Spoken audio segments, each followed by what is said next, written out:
World obesity day, विश्व मोटापा दिवस है, जो कि 4 मार्च को मनाया जाने लगा। 2016 से जो है वर्ल्ड ओबेसिटी फेडरेशन ने इसका आयोजन शुरू किया था, जब उन्होंने देखा कि वर्ल्ड वाइड मोटापे की समस्या इतनी तेजी से बढ़ रही है कि इसके डेटा जिस तरीके से सामने आ रहे थे, मतलब कि 10 में से 8 व्यक्ति ओबेसिटी का शिकार हो रहे थे। और ओबेसिटी मैंने जैसे कि आपको बताया, ये अकेला कभी नहीं आता। ओबेसिटी अपने साथ बहुत सारी बीमारियों को लेकर आता है, जिसकी वजह से आपको शुरू में सिर्फ मोटापा दिखाई देता है, लेकिन धीरे धीरे आपका ब्लड प्रेशर भी बढ़ने लगता है, हार्ट प्रॉब्लम्स भी आने लगती है, नी की प्रॉब्लम भी आने लगती है, और भी बहुत सारी चीज़ें आपको जो है अपने शरीर में बीमारियां पता चलने लगती, तब आप बहुत परेशान होते और उसकी तरफ होते। तो ये ही अवेयरनेस जो है सबके बीच में है, इसलिए वर्ल्ड ओबेसिटी डे जो है 4 मार्च को मनाया जाने लगा। तो आज हमारे साथ डॉक्टर राजश्री मैडम जी हैं, तो इनसे हम जानेंगे कि मोटापा होता क्या है और कैसे होता है। वर्ल्ड ओबेसिटी डे पे आज आप सब लोग ने को दीदी ने अच्छे तरीके से इस चीज़ के बारे में समझाया और बताया।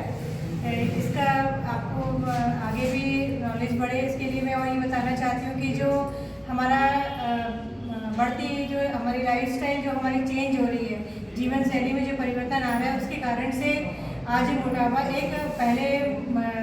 एक मोटापा ने एक रोग का स्थान प्राप्त कर लिया है। ये बढ़ती जनरेशन में हमारी जो यंग जनरेशन है, ये सबसे ज़्यादा इसकी शिकार हो रही है, क्योंकि खान पान का जो है उनका नियंत्रण उसमें से छूट गया है। और जो आधुनिक पाश्चात्य संस्कृति में जिन चीज़ों का हम यूज़ कर रहे थे खान पान में, हमने अपना पुराना सब कुछ छोड़ के हम उसकी तरफ आकर्षित हो रहे हैं। पिज़्ज़ा, बर्गर, बिस्किट्स और मोमोज, इन सब चीज़ों में के प्रति हमारा आकर्षण बढ़ा है। वही हमारे घर पे जो बनने वाली रेगुलर की पहले पुरानी जो चीज़ें थी, जो हमारे घर पे हमारी माँ, हमारी दादी हमारे लिए बनाई करती थी, उससे हमारी रुचि हट गई है। पर मोटापे से ये धीरे धीरे करके एक स्लो पॉइजन जैसा काम करता है। क्यों? क्योंकि इसका तुरंत में तो हमें इसके अंतर नहीं नज़र नहीं आएगी, परंतु जैसे जैसे हमारी उम्र बढ़ती है, टीनेज में जैसे हमारी बच्चियाँ, अभी बहुत सारी बच्चियों को मैं ऐसे देख रही हूँ जो कि जिसमें सबसे ज़्यादा मेंस्ट्रुअल इरेगुलरिटीज़ उनमें डेवलप हो रही है। वो क्यों हो रही है? क्योंकि ओबेसिटी के कारण। ओबेसिटी के कारण पूरे हार्मोनल इम्बैलेंस हो रहे हैं, जिसके कारण से मेंस्ट्रुअल प्रॉब्लम से उनको फेस करना पड़ता है। और आगे चल के फिर मेंस्ट्रुअल इरेगुलरिटीज़ के साथ पीसीओडी की प्रॉब्लम्स हो रही है, ओवरीज में मल्टीपल फॉलिकल का डेवलपमेंट हो रहा है। इसी कारण से फिर आगे चल के जब टीनेज से जब वो आगे रिप्रोडक्टिव एज ग्रुप में आ रही हैं, तो उन्हें फिर प्रेगनेंसी कंसीव करने में उनको प्रॉब्लम हो रही है। और इससे आगे अपन बढ़ें तो आगे जब हम प्री मेनोपॉजल एज में आ रहे हैं, तो फिर हमें ब्लड प्रेशर, शुगर, थायराइड, इन सब का सामना करना पड़ रहा है। और आगे चल के फिर हमें स्ट्रोक की समय पॉसिबिलिटीज़ बढ़ती जा रही है। कहने का मतलब ये है कि हमें इस बीमारी को, इसको बीमारी का रूप हम धारण न करें। इसके लिए हमारे जो यंग जनरेशन है, उनको हमें अपने पुराने जो परिवेश है उसमें फिर से लौटाने की आवश्यकता है। जो उन्हें बाहर का जो खाना पसंद आ रहा है, हमें घर का खाना इतना इंटरेस्टिंग बनाना है उनके लिए कि वो इन सब चीज़ों से अपने आप को दूरी बना के रखें, ताकि वो मोटापे से दूर रहें और आने वाली बढ़ती उम्र के साथ आने वाली जो प्रॉब्लम्स है उनको फेस करने से वो बच सकते। डॉक्टर साहब ने बताया कि मोटापा, क्योंकि ये बीमारी बन रहा है, बीमारी इसलिए बन रहा है क्योंकि हम इससे बीमारी बनाते जा रहे हैं, हम इस पर कंट्रोल नहीं कर पा रहे। जैसे कि बताया कि मोस्टली कारण पहले हमारे देश में आप देखते थे कि मोटापा था ही नहीं, ये कहीं पर दिखाई ही नहीं देता था, मेहनत मशक्कत वाले काम होते। अब लोग सुविधा भोगी भी बहुत हो रहे हैं, सारी चीज़ें जो हाथ से ना होकर मशीनों से होने लगी है, तो ये भी एक रीजन आ रहा है। और खाने पीने अंदर बहुत जरूरी, क्योंकि जो भी भोजन हम खाना चाहे, हम फास्ट फूड की बात करते हैं, उनके क्लाइमेट, उनके वेदर के अकॉर्डिंग हो सकता है, लेकिन हमारे इंडियन लाइफस्टाइल के अकॉर्डिंग ये नहीं है। और सबसे टॉक्सिक जो कॉम्बिनेशन है वो मुझे लगता है कि जो फास्ट फूड के साथ वो कोल्ड ड्रिंक्स का कॉम्बिनेशन बना है, ये तो पूरा जहर है। तो इस पर आपको क्या लगता है, ये कॉम्बिनेशन जो कोल्ड ड्रिंक पीते हैं? हाँ, ये कॉम्बिनेशन से तो मतलब मोटापा में वृद्धि होना ही होना है, इसमें कहीं कट शॉर्ट नहीं करो।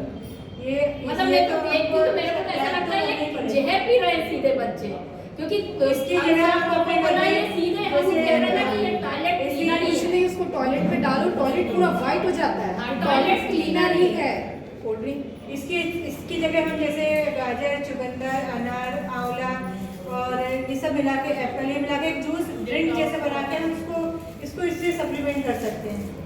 हाँ, हमारे पास ऑप्शंस बहुत है। हमारे यहाँ तो लस्सी चलती है, छाछ है, मही है, दही है। ये आजकल वाटर इनटेक बहुत कम हो गया है बच्चों का।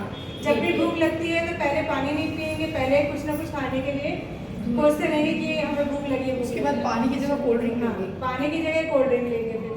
और फ्रिज का पानी वो भी कहीं ना कहीं नुकसान करता है। तो बहुत सी चीजें। तो अब मैं आपसे ये जानना चाहूंगी कि ऐसी क्या प्रिकॉशंस है, ऐसा क्या ये लोग करें तो मोटापा से बच सकते हैं? नहीं, इनको रोज सबसे पहली बात ये है कि एक्सरसाइज एक पार्ट ऑफ लाइफ होना चाहिए। इसमें हम योग को भी शामिल कर सकते हैं और साथ में हम अपने एक्सरसाइज में, फिजिकल एक्सरसाइज में हम जुम्मा को भी ऐड कर सकते हैं। योग और इनसे जुड़ने से हमारा जो एक्स्ट्रा कैलोरीज हम जो ले रहे हैं वो बर्न हो गया, जिससे हम अपने मोटापे को कंट्रोल में कर पाएँ। क्योंकि जो वर्ल्ड हेल्थ ऑर्गेनाइजेशन है वो कहता है कि BMI आपका अबव 30 या 30 है तो इट इज ओबेसिटी। तो आपको अपना BMI कंट्रोल करना है, तो आपको उस जो है क्राइटेरिया में आने के लिए अपने खान पान पे नियंत्रण रखना होगा, अपनी आदतों पे नियंत्रण रखना होगा, अपने लाइफस्टाइल को बदलना होगा। जो चीज़ें आपको लग रहा है गलत हो रहे हैं उन सबको, और सबसे ज़्यादा कि ये जो खाने पीने की आदत है, मतलब सुबह, दोपहर, शाम, रात, इनको एक नियमित उसमें लेके आए, रेगुलर करना बहुत जरूरी है। यदि सब चीज़ों का आप शौक जरूर करें, परंतु उसकी मात्रा और क्वांटिटी हम कम करके अपने उस शौक को भी पूरा कर सकते हैं। उसकी मात्रा क्वांटिटी से उसको लिमिटेशंस में ला सकते हैं। हाँ, ये बहुत अच्छी बात की, क्योंकि हमारे देश में क्या होता है, बहुत तरह तरह का भोजन होता है। हम लोग को इतने तरह के भोजन करने की आदत होती कि हम लोग खुद देख रहे हैं कि जब हम किसी महिला को ये सजेस्ट करते कि ये दिखाओ तो, या शुगर मत लो, तो वो पॉसिबल नहीं है, क्योंकि हम लोगों के वो उससे जुड़ा हुआ है। तो बस हम इतना कर सकते हैं कि हम शुगर भी लें, नमक भी लें, या हमको जो भी शौक है खाने पीने का, तो थोड़ा सा उनका तरीका बदल। जैसे मैं हमेशा कहती हूँ कि आप हैवी डाइट लेना चाहते हैं, छोला भटूरा, समोसा या कुछ भी, तो इनको इन द मॉर्निंग लें, तो पूरा डे टाइम इसको डाइजेस्ट करने के लिए आपके पेट को मिल जाता है। आप अपने डाइजेस्टिव सिस्टम का अन्याय नहीं करेंगे। ये जो अपन खाना है एक तरीके से हम अपने, यदि वो बोल सकता ना कभी डाइजेस्टिव सिस्टम, तो वो बताता कि उसके ऊपर कितना अत्याचार हो रहा है, वो बता नहीं सकता है। तो हम क्या करें, ये सारे फूड जो हैवी हैं इनको इन द मॉर्निंग शिफ्ट कर दें, तो इससे क्या होगा, हम अपने मन, अपने शौक भी पूरे कर लेंगे, जो हम खाना चाहते हैं वो खा लेंगे, और हमारा जो हेल्थ भी नहीं बढ़ेगी। और जैसा मैडम ने कहा कि एक्स्ट्रा कैलोरी बर्न करना बहुत जरूरी है, क्योंकि जो फैट है वही जमता जाता है। मोटापा कुछ नहीं, एक दिन में नहीं आता, ये धीरे धीरे, क्योंकि आपकी पहले आप ये जानिए कि आपको कितनी कैलोरी की नीड है। 1000 कैलोरी, 1200, 1500। आप अब जैसे आप एक चिप्स का पैकेट खाते हैं, आपको पता है उसमें कितनी कैलोरी होती है? किसी को नहीं पता। 500 कैलोरी होती है। 450 to 500 calorie at a time. और चिप्स नीड कितनी होती है अपनी बॉडी को दिन भर? अकॉर्डिंग टू एज जो है वो चेंज होती जाती है। बच्चों की अलग रहेगी, ये रहेगी। जैसे हम एडल्ट हैं या अपनी हो गई है जो एज, उसमें अपने को 1000 से 1200 कैलोरी है। छोटे बच्चे हैं तो 2000 कैलोरी का। तो फिर उनका जैसे जिसकी सेडेंटरी लाइफ है उसके लिए थोड़ा कम रहेगा, जिसका मॉडरेट वर्क है उसके लिए थोड़ा बढ़ेगा, और जो थोड़े हार्ड वर्किंग जो काम के अकॉर्डिंग सारे सबका चेंज हो जाता है। वही मैं बता रही कि एक मजदूर है, उसको बहुत ज्यादा डाइट की जरूरत है, लेकिन हमको उतनी जरूरत नहीं है। अपनी BMI कितनी होनी चाहिए जिससे अपनी बॉडी फिट रहे? 25 से 28 के बीच में तो होनी चाहिए। It is ideal. Little bit overweight is okay, but it should not be OBCs.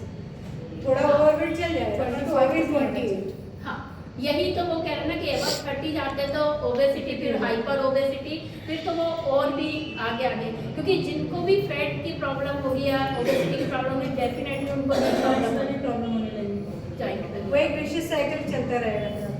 तो ओबेसिटी से बचने के लिए जो भी आपने तरीका बताया, मुझे लगता है सभी को समझ में आएंगे, सभी इसमें अमल में लाएंगे। तो वर्ल्ड ओबेसिटी, क्योंकि ये इसकी शुभकामनाएं तो देना नहीं, केवल ये अवेयरनेस के लिए किया जाता, तो सभी अवेयर हो और इसके हिसाब से अपने लाइफ स्टाइल को बदलें। धन्यवाद। Thank you ma'am.